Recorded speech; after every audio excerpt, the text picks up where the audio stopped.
The Open Hearth is a place for men to come and, number one, recover and become a part of the workforce. We do that through a couple of ways. We have a 25-bed shelter that men can stay up to 14 days, and if that time they want to come into our transitional living, they can apply to. We have a 42-bed transitional living where folks can stay up to 2 years.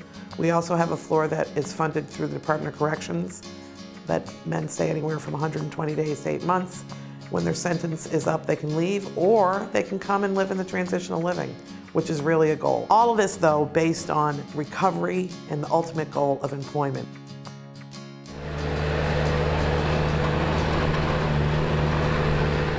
The Woodyard is a great place because the Woodyard teaches work ethic.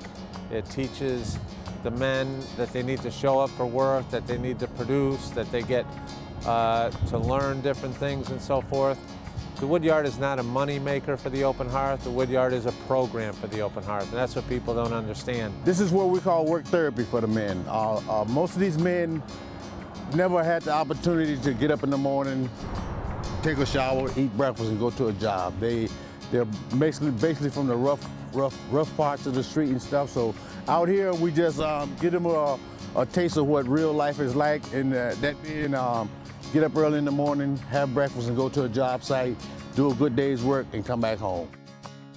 As I said, we try to train the guys on the bobcats, on the wood processors. It does teach them the basic use of machinery. We teach them the safety. I always show them how to check the oil, how to make sure the machines are maintained correctly, and it is a lot that they can take out into the world. And as I said, they have to be here every morning at 7 in the morning. They have to work a full day. And that's a skill a lot of the guys don't have to begin with. It's here for serving a good purpose. Myself, I came through the program. After years and years of drug addiction, I ended up on the streets, homelessness, complete homelessness, and nowhere to turn to. And I came to Open Hearth. After here at Open Hearth, I got the counseling and the trainings that's still in place here. Because of my work therapy performance out here, I was actually offered opportunity for a job open up for me here. So, you know, Open Hearth has helped me in many ways to enrich my life and have a life. You know, I've got my family back, I've got my daughters, my grandkids, so many things that I had lost through drug addiction. Open Hearth allowed those things to come back into my life. If I were to talk about change, I think one of the most dramatic changes we made with the DLC program in particular is much more of a recovery-based program. We have really made it our business to refocus on dealing with men who come to us with histories of addiction to alcohol and to drugs, and to really run a program that's designed to bring them through that with a 12-step basis, using the principles of the fellowships of Alcoholics Anonymous and Narcotics Anonymous. I arrived here as a Department of Corrections client, and I appreciate and respected how the staff here, you know, was willing to give guys like me an opportunity. They didn't know anything about me. I was fresh coming out of prison, and you know, the only thing I had to go off of what was in that file. And by looking at what was in that file, you wouldn't have thought that, you know, I had the opportunity to do anything else. But all the counselors here, you know, they worked with me every chance they could. As far as job opportunities, they pushed me and they pushed me and they pushed me. And even when things got rough and it felt as if I wasn't succeeding, they were always behind me, you know, letting me know that I had the ability to make it.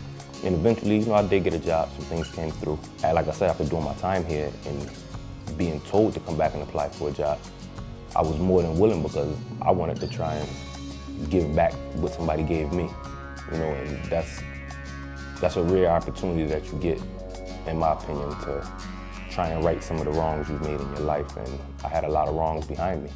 So now that I'm here, you know, I try and take this opportunity to help the other guys in the same position that I'm in, that I was in.